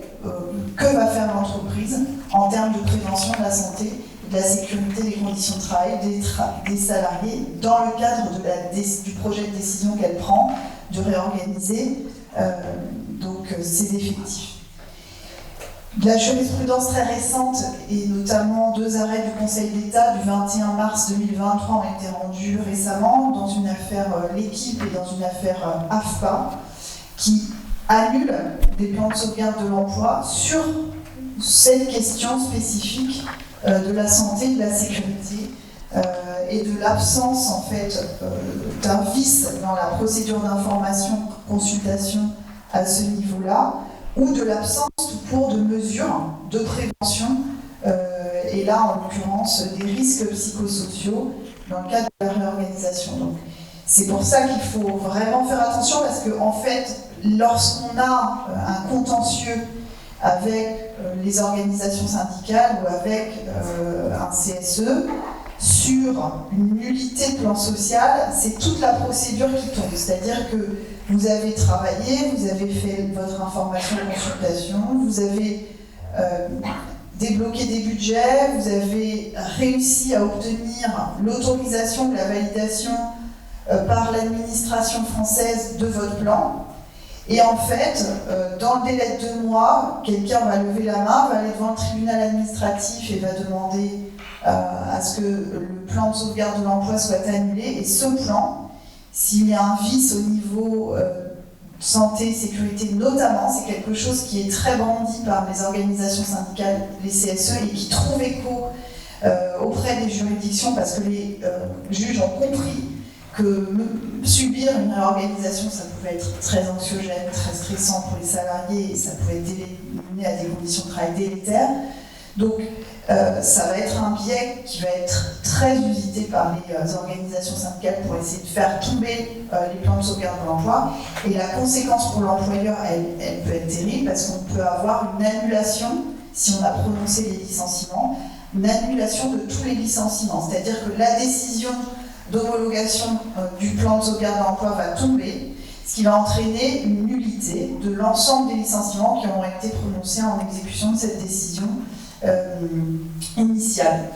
Donc des conséquences financières très importantes et potentiellement des conséquences pratico-pratiques, puisque s'il y a une nullité des licenciements et que la société existe toujours, c'est-à-dire qu'on n'est pas dans un cas de fermeture de site, si donc la société existe toujours, potentiellement les salariés peuvent demander la réintégration dans l'entreprise. Donc c'est quelque chose auquel il faut être très attentif. Nous, nos retours d'expérience nous amènent à vous délivrer aujourd'hui des conseils très pratiques sur ces sujets de promotion de la santé, enfin de prévenir les difficultés relatives à la santé lorsqu'on mène des opérations de réorganisation. Donc bien sûr, il faut faire une sorte de cartographie des risques avant de lancer le projet. Il faut rédiger un document d'information-consultation distinct du plan de sauvegarde de l'emploi et du livre qui va présenter les motivations économiques et de la décision de réorganisation. Donc vraiment un livre dédié à ces mesures de prévention des difficultés relatives à la santé, la sécurité et aux conditions de travail, et recueillir un avis du CSE distinct, ce qui va vous permettre de prouver que tout au long de la procédure d'information-consultation, le CSE a été informé et son avis propre a été recueilli. Donc c'est un point de procédure important. C'est pas un point, légalement, il n'y a pas d'obligation de recueillir l'avis distinct, mais c'est pour moi, c'est quand même une sécurisation considérable. Et c'est de mener un diagnostic aussi qui va vous donner une caution selon laquelle vous avez bien adapté vos mesures de prévention à la situation concrète des salariés. Donc vous allez, je crois, Patrick, parler de ce diagnostic et des différents diagnostics qui peuvent être utilisés par l'employeur. Mettre en place évidemment un plan d'action suite à ce diagnostic. Un plan d'action avec des mesures précises et concrètes, c'est ce qu'exigent les tribunaux. Donc il va falloir vraiment être au plus près des salariés. Si vous avez des personnes jeunes qui ont une forte employabilité, on ne va pas prévoir des mesures de prévention identiques si vous avez une catégorie de travailleurs ouvriers avec des conditions sociales précaires, etc. Vous allez mettre en place une assistante sociale, vous allez déployer des moyens complètement différents. Donc il faut vraiment s'adapter à la situation de l'entreprise et donc avoir diagnostiqué au préalable. Et un élément juridique important, c'est mettre à jour le document unique d'évaluation des risques professionnels, qui est l'outil légal dont dispose l'employeur et qu'il doit mettre à jour impérativement. Si vous avez mené une procédure de réorganisation sans jamais mettre en place la mise à jour du document unique d'évaluation des risques professionnels, ça peut être vraiment un élément qui vous met très dans l'embarras en cas de contentieux et de contestation de votre dispositif. Donc c'est très important de veiller à ce que toutes ces cases soient cochées lorsque vous allez mener votre projet de réorganisation sur ces aspects santé, sécurité, conditions de travail. Il faut aussi penser aux salariés qui restent. Ça, les salariés qui partent doivent être accompagnés, les salariés qui restent doivent aussi être accompagnés. Il y a des évaluations de plans de charge de travail aussi qui doivent être menées, mais ça va s'analyser dans la cartographie des risques et dans le diagnostic. Effectivement, Julia. Alors, moi, j'aurais peut-être deux petits éléments de contexte qui me semblent importants à rappeler. En premier lieu, on a parlé de négociation, même en matière de santé au travail. C'est un des éléments forts du dialogue social dans l'entreprise et effectivement, on travaille beaucoup avec les avocats sur ces sujets qui négocient, qui discutent de ces questions-là. Avant, vous le saviez, il existait le CHSCT, comité d'hygiène, de sécurité et de conditions de travail. Il a été supprimé, pas complètement dans sa fonction, puisqu'on la retrouve dans la commission santé, sécurité, conditions de travail du CSEC. Alors, il y a une petite subtilité qui est quand même de taille. On est passé d'une situation où le CHSCT était un organe devenu extrêmement puissant, un organe d'action pour les organisations syndicales qui était extrêmement puissant dans les restructurations et qui avait tendance à jouer, on va dire, des délais, une extension des délais au motif que la question des conditions de travail posait problème dans la restructuration. Et c'est aussi l'une des raisons pour lesquelles le CHSCT a été supprimé au bénéfice d'une commission, mais qui n'est qu'une commission du CSEC. Et comme vous le disiez, Julia, c'est bien le CSEC qui est consulté sur cette dimension santé au travail. Donc on a un CSEC qui a retrouvé, entre guillemets, de la superbe, y compris en intégrant ces questions-là. Pourquoi je dis ça ? Parce qu'on avait aussi des situations d'entreprise où, vous le savez, les organisations syndicales, elles ont des stratégies, bien évidemment. Eh bien, on se retrouvait avec parfois des entreprises où on avait des positions fortes de personnalités ou d'organisations syndicales au niveau des CHSCT qui pouvaient être différentes de celles du CSEC et des stratégies mises en œuvre. Donc, cette situation, elle a évolué. On a aujourd'hui des questions santé au travail discutées avec la commission santé, sécurité, conditions de travail, une commission du CSEC. Vous savez que il y a une petite musique aujourd'hui dans l'air sur peut-être l'opportunité de reconstituer les anciens CHSCT. Bon. Et il y a un deuxième point que je voulais préciser qui est un élément de contexte, c'est la doctrine de la DGEFP. Alors, vous comme nous, on y est assez sensible parce que, quelque part, la DGEFP, elle donne un petit peu le ton de ce que doit être la portée du contrôle, ou en tout cas au moins la position des directions régionales du travail qui vont contrôler les projets de restructuration. Et aujourd'hui, la position de la DGEFP, c'est vraiment de rappeler à son administration que, je dirais, quasiment la question la plus importante, c'est la question de la prise en compte de la santé au travail dans les restructurations. D'où l'exigence d'un livre 4 aujourd'hui, dans laquelle on va retrouver effectivement deux éléments extrêmement structurants. Le premier élément, c'est ce qu'on appelle l'étude d'impact. Une étude d'impact des risques professionnels dans le cadre du projet de restructuration. Une fois que l'on a réalisé l'étude, et on va y venir en détail, cette étude, elle doit être suivie ou accompagnée par ce qu'on appellera un plan de prévention des risques. On étudie les risques, on les identifie. Julia parlait de cartographie, hein, on les met en évidence. Ces risques, ils doivent être analysés selon 3 temporalités. Avant la restructuration, pendant la restructuration et après la restructuration. Et le plan de prévention doit être composé de mesures discutées avec la commission santé, sécurité, conditions de travail. Pourquoi ? Parce qu'il faut aussi démontrer vis-à-vis de la DRETS que l'entreprise a animé son dialogue social, y compris autour de cette dimension santé au travail.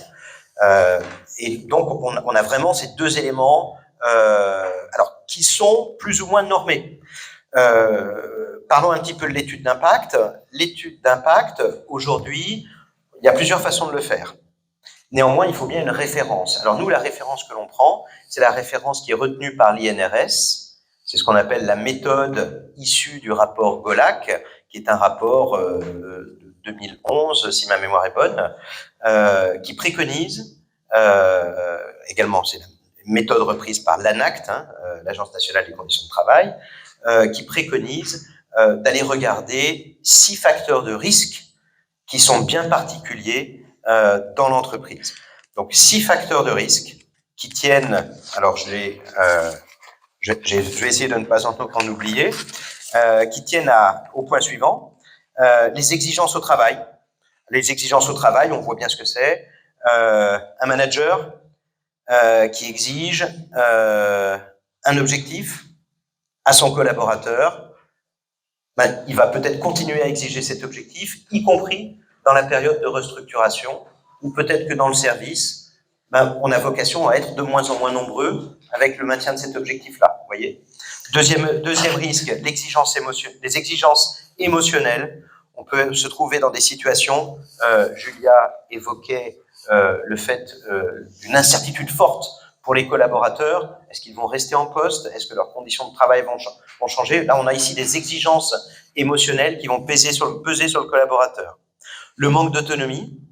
On voit bien que ici, on en revient à un symptôme qui peut être celui de la pression managériale sur le collaborateur, sans marge de manœuvre dans l'exécution de sa tâche. Les mauvais rapports sociaux.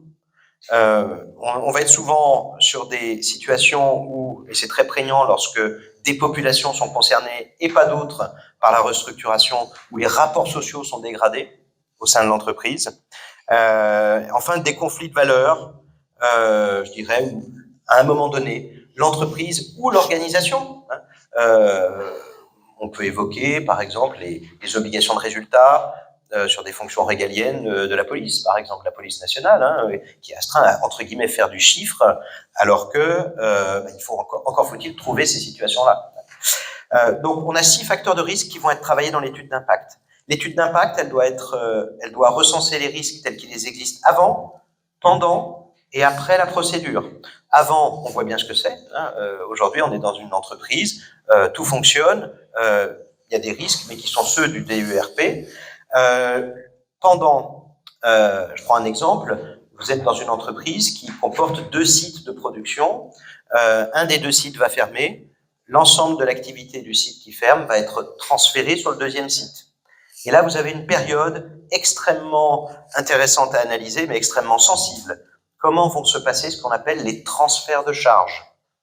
Est-ce que il va y avoir, et là j'en parle d'expérience, puisque on a été amené à intervenir très récemment, une entreprise nous a appelé sur le thème, la DETS, la direction du travail, vient de suspendre le plan. Donc, elle a été moins loin, elle n'a pas annulé le plan, mais elle a demandé à l'entreprise de suspendre le plan au motif que des personnes en situation de sous-activité dans le cadre d'une période de transfert de charges en pleine restructuration avaient levé la main sur le thème « Attendez, on n'a plus rien à faire, c'est un risque, on est en situation de risque psychosocial ». La DETS considérait que ce risque n'avait pas été vu. Donc, elle a demandé à l'entreprise de surseoir à la mise en œuvre de son plan, le temps de réaliser une véritable étude d'impact. Donc ça, c'est très important.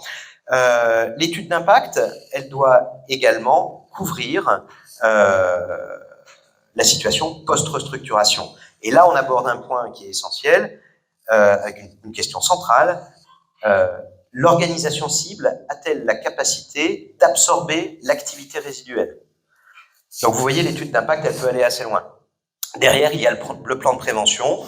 Nous, ce que l'on conseille, c'est que le plan de prévention soit discuté avec la commission santé, sécurité, conditions de travail pour bien mettre en évidence que, outre les remontées de terrain des organisations syndicales qui sont toujours intéressantes, souvent pertinentes, mais pour bien démontrer à la DETS que la question de la santé au travail a bel et bien été un objet du dialogue social et que l'entreprise n'a pas construit sa restructuration sans se reposer massivement sur les positions du terrain, des organisations syndicales, et qu'au final, il en sort un livre 4 qui est un document en fait itératif.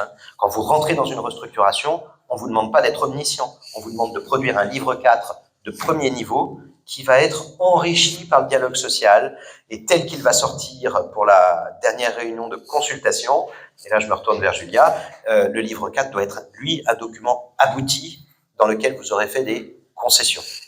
Oui, et c'est très important après, une fois que vous avez rédigé votre livre 4, que l'administration contrôle aussi ce livre 4 et que vous ayez dans la phase d'instruction de la demande d'homologation, de validation, des échanges avec l'administration sur ces aspects santé-sécurité. Parce qu'il y a certaines drillettes qui, malgré les directives qui leur sont données, oublient un petit peu cette dimension-là et n'ont peut-être pas conscience de changement à ce niveau et ne vont pas questionner l'employeur. Ça peut être après un risque puisqu'il y a non seulement l'obligation d'information, consultation, mais aussi l'obligation de contrôle par l'administration de la suffisance de ces mesures et de ce que vous avez mis dans votre livre 4.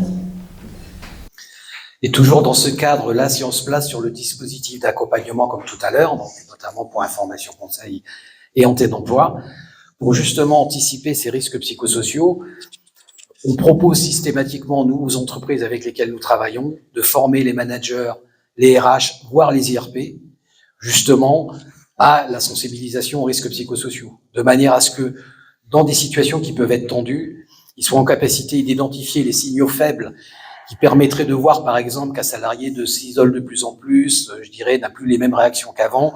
Qu'est-ce qu'on peut faire pour anticiper cette chose ou comment le prendre en main pour éviter, effectivement, qu'il aille vers une situation qui soit beaucoup plus dégradée. Donc, on les forme justement à quel est votre rôle, vous, RRH, manager, IRP, quelle doit être votre posture, comment orienter le salarié qui pourrait être fragilisé vers le bon dispositif et les bons acteurs.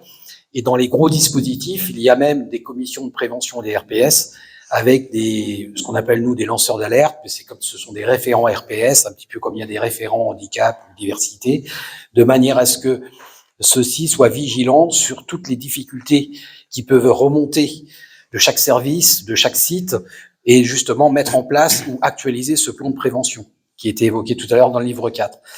Concrètement aussi, au niveau des collaborateurs, ça se traduit dès le démarrage du dispositif, et souvent c'est même dès le démarrage de la procédure d'information-consultation, par la mise en place d'une cellule psychologique, donc une cellule d'écoute psychologique, donc avec un numéro vert, qui permet aux IRP et à tout collaborateur de pouvoir contacter cette cellule s'il a besoin de parler, d'expliquer ses difficultés, de bénéficier de conseils d'un consultant psychologue. On le couple de plus en plus avec une cellule d'assistanat social, c'est-à-dire là pour traiter des problématiques d'endettement, de divorce, de problématiques familiales, puisque souvent les salariés qui sont fragilisés vont l'être doublement en situation, je vais dire, anxiogène de PSE. Lui, sa question demain, c'est si je suis licencié, je suis déjà endetté, est-ce que je vais trouver un emploi, comment je vais vivre, est-ce que je vais retrouver un emploi, etc., etc. Donc l'idée, c'est vraiment de coupler et de mettre à disposition donc la cellule psychologique 24 heures sur 24, soit par numéro vert, soit pour certaines entreprises, si elles le souhaitent, des permanences de consultants psychologues sur site directement, ou des permanences d'assistantes sociales, ou les deux. Alors après, ça a un coût, effectivement, mais c'est quelquefois sur des dispositifs, sur un site, il peut y avoir des relations tellement distendues entre les collaborateurs au regard du PSE qui intervient, qu'il devienne nécessaire de mettre en place un psychologue à disposition, toujours sur la base du volontariat, pour que les collaborateurs viennent, parce que vous pouvez avoir dans un service 8 personnes sur 10 qui effectivement sont en difficulté relationnelle entre eux.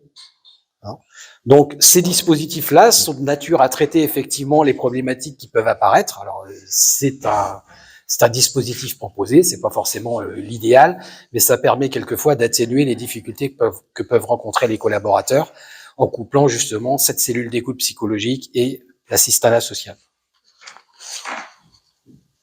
Merci beaucoup. Donc on a vu l'aspect santé, préservation de la santé mentale. Il y a un nouvel aspect qui est important dans la préparation du projet de restructuration. Donc bien entendu, il faut bien préparer son information consultative du comité social et économique. Et surtout, maintenant, il y a un nouvel invité dans le débat, c'est le volet environnemental, qui a maintenant sa place aussi dans les restructurations sociales. Donc Julia, si tu peux nous en dire un mot.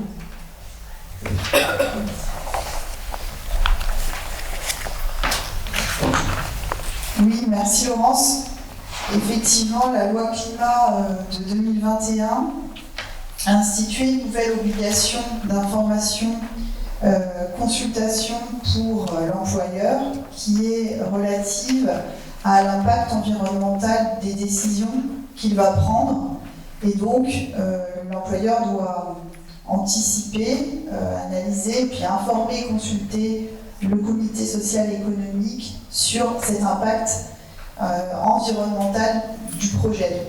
La question a été, lorsque la loi climat a été votée et lorsqu'elle est entrée en vigueur, la question s'est posée de savoir si cette obligation d'information-consultation sur l'impact environnemental des décisions de l'employeur s'appliquait en matière de licenciement économique.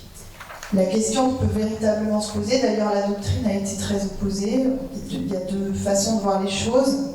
Une lecture littérale du texte, qui voudrait que, comme le nouvel article ne s'applique qu'aux consultations récurrentes et ne vise pas la consultation stricto sensu sur le licenciement, ça analyserait une absence d'obligation de l'employeur sur ce terrain-là.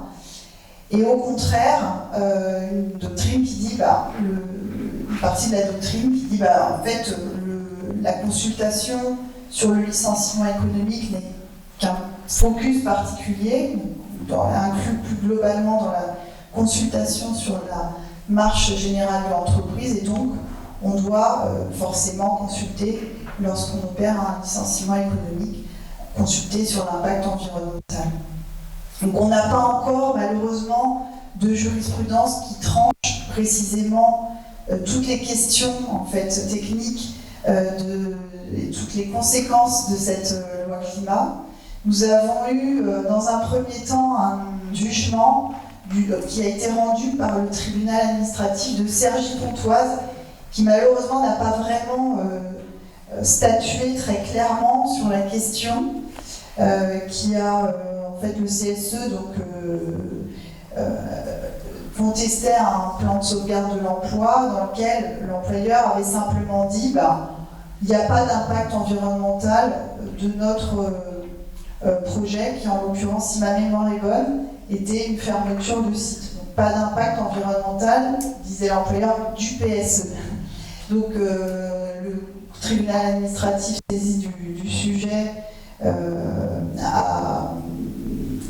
n'a pas vraiment tranché la question et a validé néanmoins la procédure d'information-consultation qui avait été menée par l'employeur.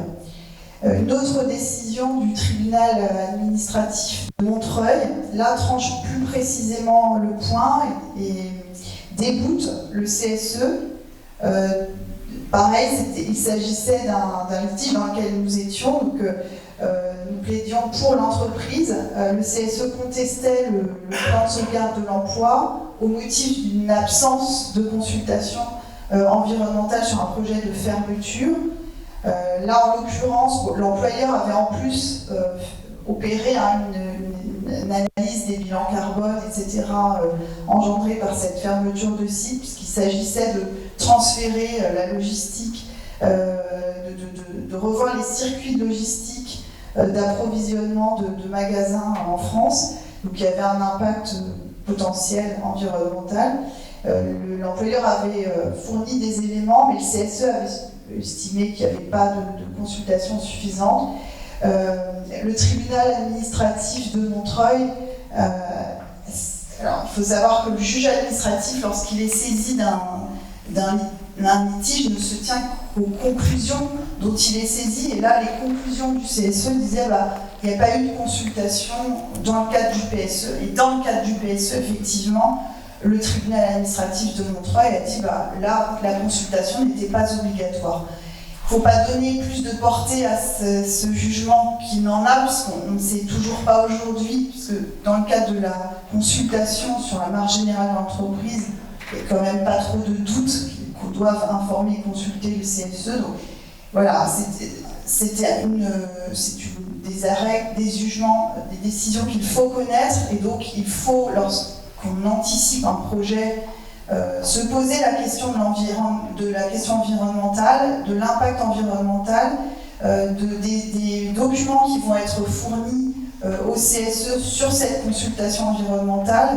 Je pense que le bilan carbone, c'est quand même un élément indispensable qu'il va falloir penser à réaliser lorsqu'on opère une réorganisation dorénavant, veiller à bien fournir dès le démarrage de la procédure cette information, consultation, même si aujourd'hui on ne sait pas vraiment si on doit consulter sur le volet réorganisation ou sur le volet licitation économique, mais à la limite peu importe, parce que dans la plupart des procédures, ces deux procédures d'information consultation sont menées concomitamment. Il faut prévoir, comme sur le volet santé, sécurité et conditions de travail, un avis du CSE sur ce volet environnemental. C'est très important pour sécuriser la procédure et éviter le débat sur la consultation environnementale.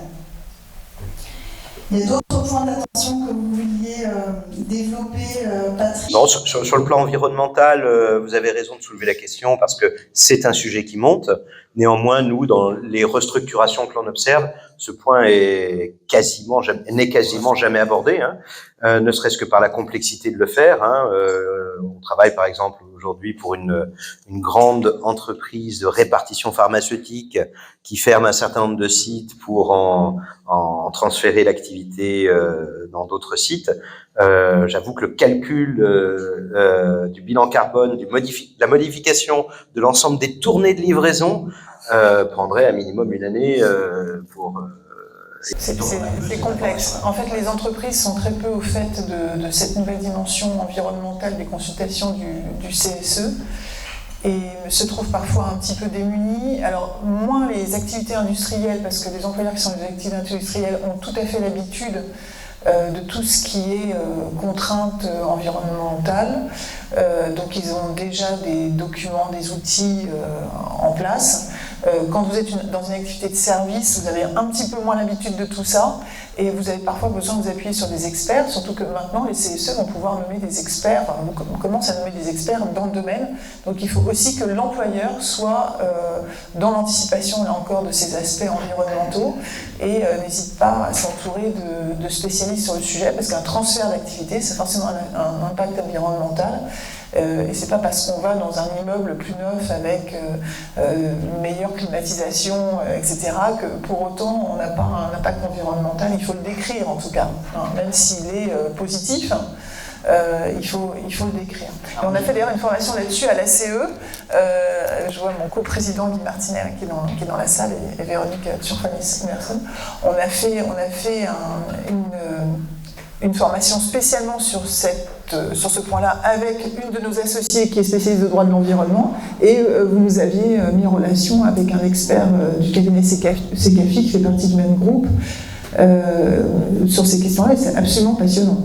Exactement. Et c'est vrai que chez nous, on a quelques personnes qui commencent à se spécialiser sur ce sujet-là. Tout à fait.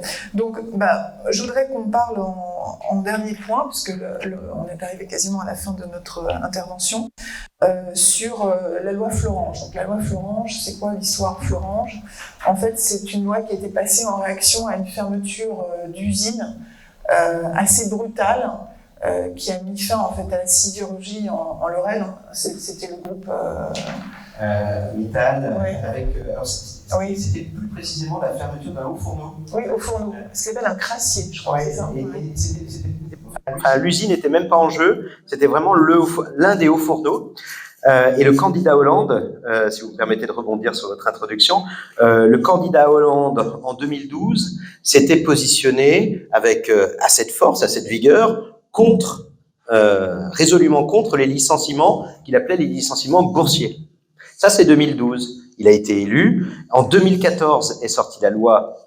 Alors, c'est la loi pour la sécurisation de l'activité économique. Enfin, on a un titre à rallonge, mais qui a été vite stigmatisé, loi Florange, du fait effectivement de la promesse du candidat. Alors, cette loi Florange qui sort en 2014, force est de constater qu'elle est largement vidée, largement édulcorée.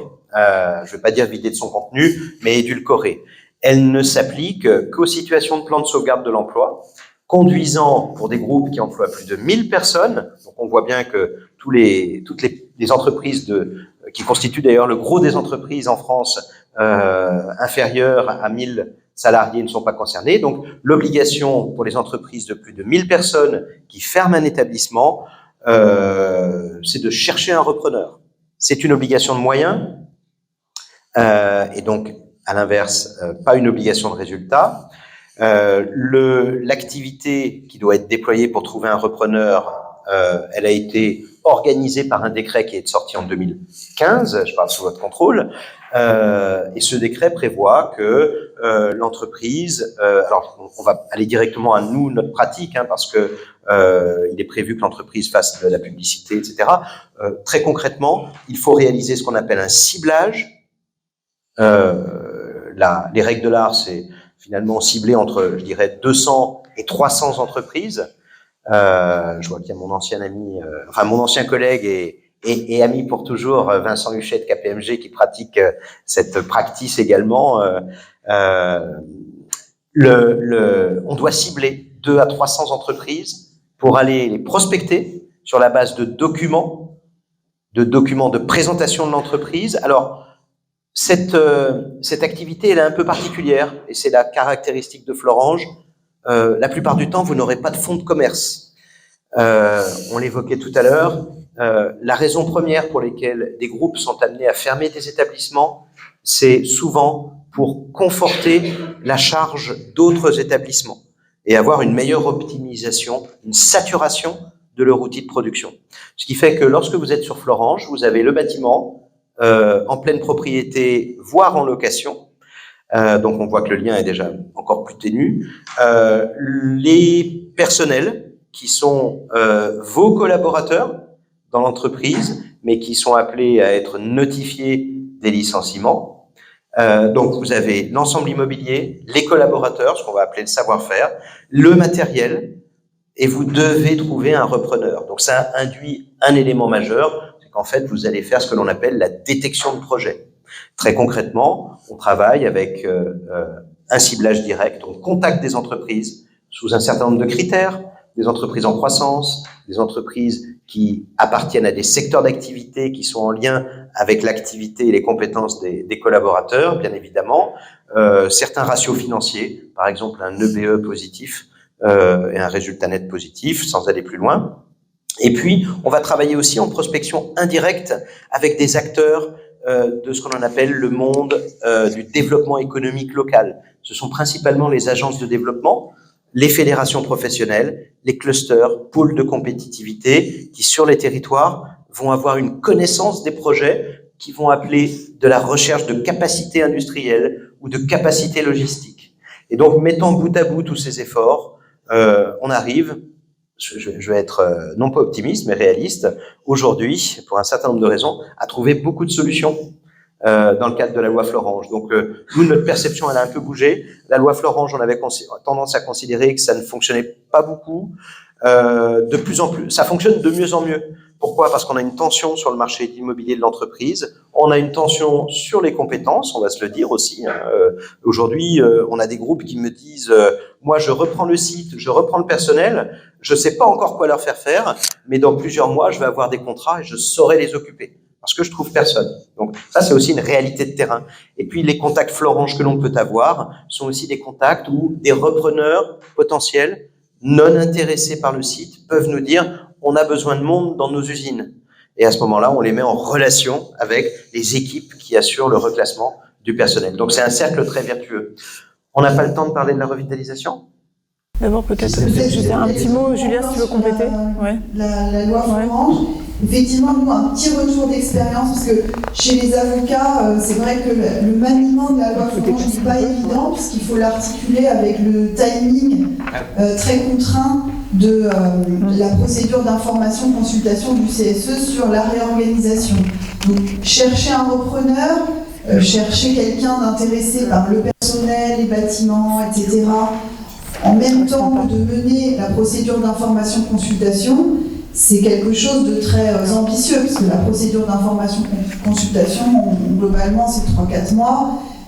Chercher un repreneur, voilà, il faut négocier la vente, faire une due diligence sur justement les locaux, le personnel. Il faut que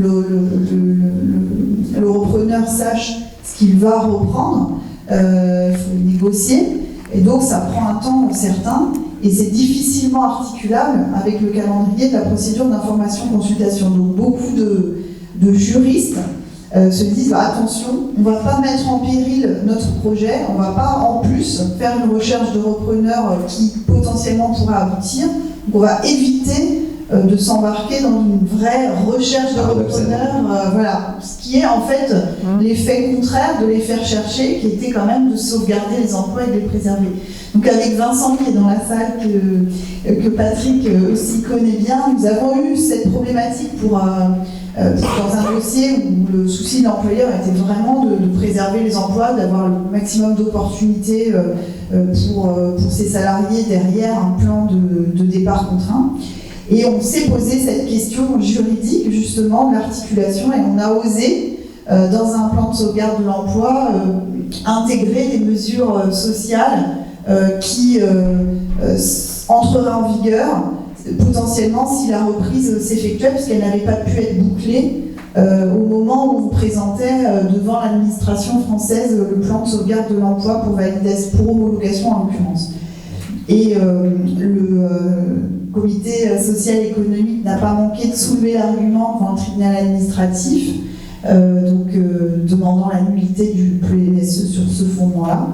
Et l'administration a suivi notre logique qui était que, oui, mais alors si jamais il faut impérativement boucler la reprise au moment où on présente le dossier, potentiellement ça va dissuader les employeurs d'aller jusqu'au bout de leur recherche de repreneurs. Et donc, ça aurait un effet qui serait contraire à l'esprit du texte. Et le tribunal administratif a validé notre position et a indiqué que oui, on pouvait très bien mettre des mesures sociales d'accompagnement d'une reprise potentielle dans un PSE, que ça n'entachait pas la procédure de PSE que nous avions suivie. Donc, c'est effectivement dans le sens qu'indiquait Patrick, c'est-à-dire que la loi Florange, il faut, je pense, l'utiliser, ne pas hésiter à avoir des démarches actives, et constructives. Le mieux, c'est d'anticiper, d'aller avant l'ouverture du projet, d'avoir déjà pris des contacts, mais c'est difficile aussi à articuler avec l'exigence de ne pas commettre un délit d'entrave, parce qu'on n'est pas censé s'ouvrir du projet avant de l'avoir annoncé au CSE. Donc voilà, le propos était d'encourager plutôt les entreprises à utiliser ce dispositif Florange et de se faire accompagner dans ces démarches-là de repreneurs qui peuvent aboutir effectivement à se proposer un volet d'offres de reclassement externe important ou à transférer les contrats de travail tout simplement sans licenciement. Et qui aboutissent souvent, enfin de plus en plus, mais dans une temporalité, comme vous le disiez Julia, qui n'est pas forcément celle de l'information-consultation. On a travaillé sur le dossier Boiron. Boiron fermait une usine à Montrichard. 8 mois après, donc les salariés étant toujours en congé de reclassement, un groupe français, le groupe Prova, leader dans la fabrication d'arômes, c'est le café, la vanille que vous trouvez dans les glaces, a repris l'usine et se propose de réembaucher le personnel. Donc on voit bien qu'en fait les résultats de Florange, ils sont un peu décalés dans le temps, mais ils existent. Et on a véritablement aujourd'hui un tissu d'entreprise qui est beaucoup en recherche de capacité, de personnel, de capacité industrielle. Donc voilà, des bonnes perspectives, en tout cas, à mon avis, dans les au moins 2-3 années à venir pour Florange. Merci beaucoup. On va finir en 1 minute Qu'est-ce que c'est d'un mot. l'obligation de revitalisation? Voilà, d'un mot. La revitalisation. Alors, vous voyez, on tourne une page ici, puisque, comme l'évoquaient Laurence et Julia, on était dans la sphère du contrôle du plan de sauvegarde de l'emploi, et la DREETS contrôlait la validité du plan, avec, y compris la validité de l'obligation, de la démarche Florange telle qu'elle avait été déployée. Donc le plan est terminé, la DREETS donne son autorisation, sa validation ou son homologation, suivant qu'on est en document unilatéral ou en accord majoritaire, et derrière le préfet, c'est le décisionnaire, le préfet dispose d'un mois après cette autorisation pour décider d'assujettir ou non l'entreprise à son obligation de revitalisation. L'obligation de revitalisation, en un mot, elle consiste à compenser sur le territoire qui a subi les restructurations à un niveau quasiment équivalent des pertes d'emploi. Et alors ça se traduit par l'obligation pour l'entreprise, durant les 24 mois qui vont suivre le PSE, tout en étant déconnecté du PSE, bien évidemment, qui trouve son implication. Donc, pendant les 24 mois qui vont suivre le PSE, l'entreprise va financer principalement des aides directes à l'emploi, mais pas uniquement. La DGEFP, aujourd'hui, a une doctrine très ouverte sur le fait qu'il faut que ces fonds financiers aillent au financement de l'insertion, par exemple, au travers d'associations, mais on a une foultitude d'actions possibles. Donc voilà, je voulais l'évoquer quand même en un mot, ça existe, c'est souvent d'ailleurs l'une des seules mannes financières que les pouvoirs publics peuvent utiliser sur les territoires pour aller subventionner de l'emploi. Et là, je vous fais donc l'économie des techniques d'optimisation financière qui permettent, en fait, au travers de prêts avec effet de levier, de démultiplier par 3, par 4, par 5, jusqu'à 8, le montant qui est consacré par les entreprises à ces assujettissements, et on se trouve avec finalement des enveloppes qui peuvent passer, c'est le cas pour Boiron, de 600 000 euros initialement à 2,4 millions d'euros de financement qui peuvent venir abonder le soutien aux entreprises créatrices d'emplois. Claire, merci beaucoup, Eric et Patrick et Julia, pour cette présentation. Merci aussi aux étudiants, malgré le caractère très technique, comme on l'a dit tout à l'heure, de cette présentation. Et surtout maintenant, c'est le temps de l'échange. Donc n'hésitez pas à nous poser vos questions ou si les professionnels ici veulent faire des commentaires, ils sont les bienvenus. C'est la première question. Alors, je vais commencer par la deuxième question, en fait, parce que j'en ai une première. Mais c'est pour rebondir sur ce que vous disiez à l'instant. Lorsque l'opération Florange n'aboutit qu'après la procédure d'information, consultation et de mise en œuvre des licenciements, que les salariés sont licenciés et donc indemnisés, que se passe-t-il lorsque, effectivement, il y a une reprise des emplois? Parce qu'en fait, il y a une contradiction, puisque s'il y a reprise d'emploi, il ne devrait pas y avoir licenciement. Alors, nous, la pratique telle qu'on l'observe, effectivement, c'est le fait que les salariés sont liquidés de leurs droits au travers du solde de tout compte, du licenciement, et derrière, on a des salariés qui sont dans le congé de reclassement.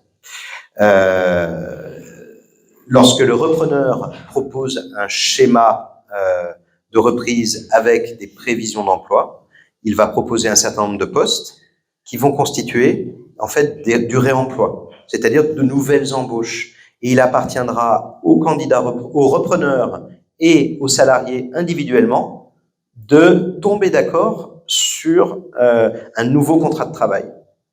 En fait, c'est comme ça que ça se traduit, notamment sur l'exemple que j'évoquais. Si on est, je dirais, dans les règles de l'art avant licenciement, là je parle sous votre contrôle, mais on va être plutôt sur des dispositifs de ce qu'on appellera la convention tripartite, où il faut organiser le transfert du contrat avec les parties au contrat qui sont le salarié, l'ancien employeur, le nouvel employeur. C'est plus votre partie. Oui, juste peut-être pour compléter, effectivement, il y a de l'anticipation de la part de l'employeur. Soit il se dit le deal va être bouclé peut-être dans les 2 ou 3 mois de la fin du process, donc de l'homologation par la DIS. Donc là, c'était notre cas en l'occurrence. On s'attendait à ce qu'il y ait une offre ferme et une signature de la transaction dans les 3-4 mois suivant l'homologation. Donc on a sursis à statuer sur les licenciements et on a attendu en fait 2-3 mois avant de prononcer et de notifier les licenciements pour que les salariés puissent être transférés et non pas licenciés et que leur contrat de travail puisse être sauvé et que les licenciements ne soient pas prononcés. Si on se dit, en fait, la transaction, on ne peut pas non plus laisser dans l'expectative les salariés, notamment pour des questions de risques psychosociaux, pendant des mois et des mois sur leur sort. Donc, si on sait que la transaction, elle va se déboucler, mais bien plus tardivement, effectivement, nous, ce qu'on avait prévu pour envisager cette difficulté, c'est que les offres potentielles d'emploi soient proposées au titre des OVE dans le cadre du congé de reclassement. C'est-à-dire qu'il y aurait le licenciement, mais néanmoins, dans le cadre des offres d'emploi qui sont proposées par le cabinet de reclassement aux salariés dans le cadre du congé de reclassement, les offres chez le repreneur puissent être faites puisqu'elles sont a priori attractives pour les salariés puisqu'ils restent sur le même site, ils connaissent l'environnement, c'est proche de leur domicile en général. Donc ça peut être des offres d'emploi très intéressantes pour les salariés. Pour compléter, on a aussi quelques situations un peu particulières où ce sont les salariés eux-mêmes qui freinent des quatre fers, parfois, pour ne pas accepter un repreneur et bénéficier des mesures du plan social, on va se le dire, notamment du volet financier, pour ensuite accepter de regarder les offres de reprise. On a même un exemple plus récent où le groupe ZF, qui est un groupe allemand qui fabrique des boîtes de vitesse pour camions, moteurs thermiques, devait fermer. Un plan social avait été négocié, un repreneur arrive, le groupe Punch, les Belges, qui reprend de fait quasiment tout le monde. Et là, il y a eu vraiment un débat entre les organisations syndicales et la base. La base disant, mais c'est quoi cette histoire, hein, on était sur la négociation d'un plan social, on avait un package, etc. Là, on l'a plus. Donc, ils ont négocié ce qu'on appelle une prime de transfert. Les salariés sont repris, non licenciés, mais je dirais, pour compenser cet effet de reprise, il y a une négociation d'une sorte de prime de transfert de plusieurs milliers d'euros au bénéfice des salariés.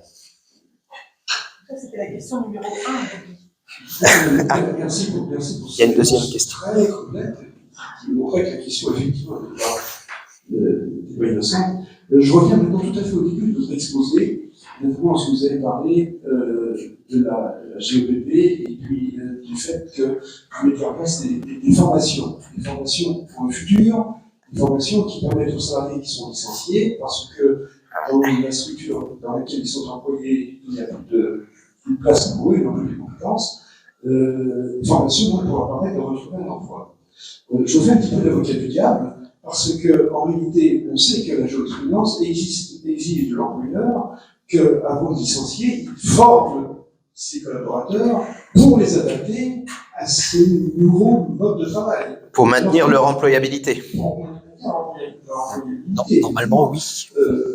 On ne licencie pas un salarié parce qu'il ne parle pas anglais, alors qu'en fait, on a besoin de salariés qui parlent anglais. On le forme.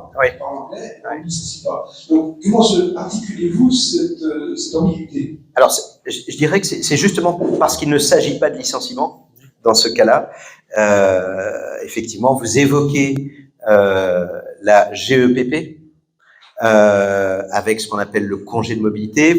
Alors, on pourrait aussi évoquer la RCC parce que, dans les faits, on est selon la maturité du dialogue social et le terrain social, économique de l'entreprise, voire la culture. Si on est dans une mutuelle, c'est pas pareil qu'une usine de fabrication automobile. On va privilégier tel ou tel outil. Mais on est vraiment là dans l'essence des ordonnances Macron, avec des accords qui sont systématiquement négociés avec des organisations syndicales majoritaires et qui ne prévoient que du départ volontaire. Je suis une banque d'investissement, j'ai des populations jeunes, moins jeunes, qui ont plus ou moins de niveau d'engagement. En tant qu'employeur, je suis libre de projeter une organisation à 5 ans qui n'a pas du tout la même configuration qu'aujourd'hui, parce que je vais être à 250% sur du digital, sur de l'intelligence artificielle, et puis peut-être devenir une entreprise à réseau, etc. Donc je vois bien, et c'est dans la même logique que la GEPP, je vois bien que les salariés dont j'aurai besoin demain ne sont pas ceux d'aujourd'hui. Et donc je laisse la porte ouverte aux collaborateurs qui ont le choix de partir ou de rester. Alors, on est sur de la théorie, hein, parce que on sait bien que des organisations d'entreprise peuvent aussi amener, alors ça, ce sont les situations les moins vertueuses, à susciter des départs. Hein, mais néanmoins, on est toujours retenons quand même qu'on est toujours sur des départs volontaires. J'ai parlé de guichets au départ, que ce soit la RCC, que ce soit la GEPP. Et la GEPP, c'est nous ce que l'on observe dans notre pratique, c'est que c'est l'outil qui monte aujourd'hui en puissance. Pourquoi? Parce qu'on est sur de la notion de compétences et que on anticipe de plus en plus dans les entreprises tout de même des évolutions, des besoins en termes de compétences. Et puis c'est moins violent socialement, c'est moins clivant en termes de communication. Je ne sais pas ce que vous en pensez du côté des avocats, mais c'est moins clivant. Ça demande plus d'ingénierie sociale, mais on a une acceptabilité sociale des organisations syndicales sur ce type de dispositif qui est plus qui est facilité par les horizons de temps et par le fait qu'on aborde le sujet des compétences dans la GEPP, qu'on fait pas forcément en RCC. Le RCC, c'est le guichet. Voilà la sortie. Vous la prenez ou pas. GEPP, il y a des discussions autour des compétences et c'est toujours du départ volontaire. C'est surtout que dans le cadre de la GEPP, ce qui va être prévu, c'est plutôt un équilibre, c'est-à-dire que en fonction de métiers qui peuvent être caducs dans 2 ou 3 ans, quelles sont les mesures prévues en mobilité à terme pour que justement cette population-ci puisse se repositionner dans l'entreprise. L'autre volet, c'est si je ne le souhaite pas moi en tant que collaborateur, j'ai la possibilité de partir en départ volontaire, dans le cadre d'une RCC par exemple. Donc souvent le dispositif en GEPP, il est équilibré, il favorise avant tout la mobilité interne et par défaut l'externe. Alors, justement, c'est pas une question, mais c'est juste une expérience personnelle. Vous parlez d'anticipation, et il y a l'anticipation des entreprises, bien évidemment, par rapport à leurs besoins. Mais il y a aussi une anticipation des conseils des avocats par rapport à leurs clients. On est arrivé à plusieurs reprises d'avoir les entreprises qui venaient me consulter pour me dire je dois licencier 92 personnes, mettez-moi ça en musique, dans un bassin extrêmement syndicalisé, dans des entreprises où, de façon immédiate, c'était l'éducation d'usine, et les conseils avaient été donnés à ce moment-là. Est-ce que vraiment vous êtes le couteau sous la gorge, il faut que vous ayez licencié vos personnes dans vos salariés dans les 6 mois qui viennent, ou est-ce qu'on peut réfléchir à quelque chose sur 12 mois ou 18 mois? Et là, il a fallu vraiment convaincre l'employeur, convaincre le groupe, un travail d'avocat extraordinaire, mais un résultat fabuleux sur le terrain. Donc il y a une double anticipation. Peut-être voilà, quelques questions de la part de futurs étudiants, de travaillistes actuels. Mon Bordelais. Une question donc on montre les deux. De Béatrice Vessière, de la région Île-de-France.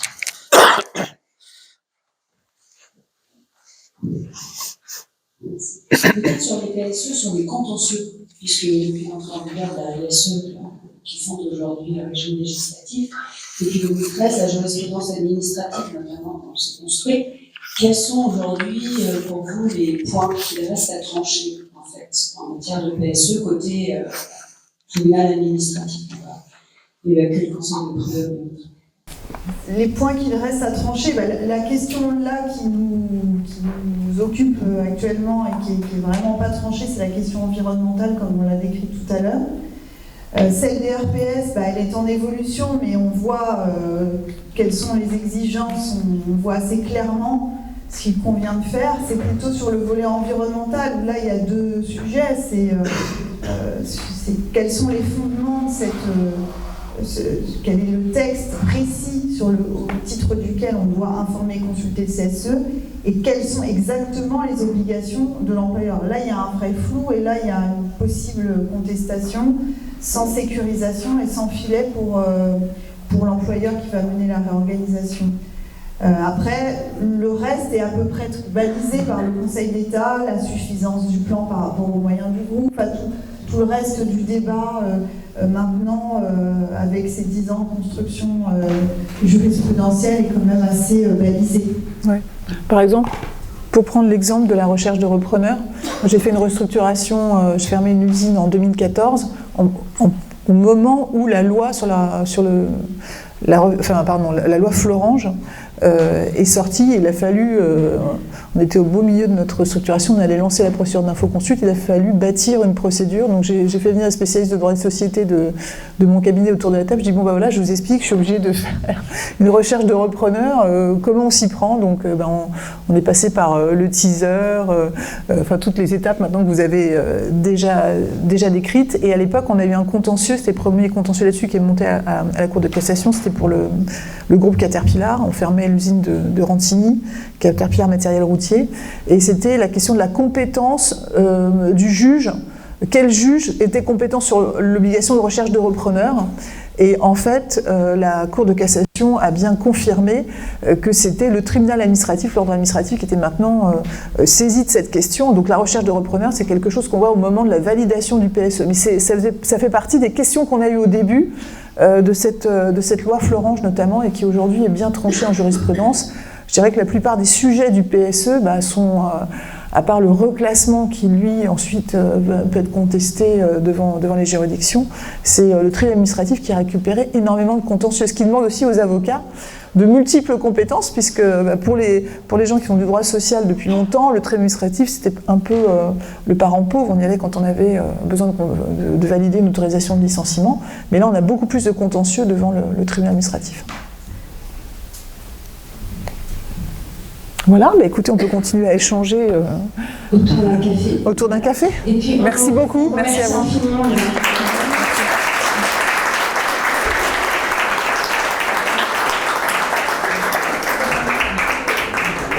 Cette présentation est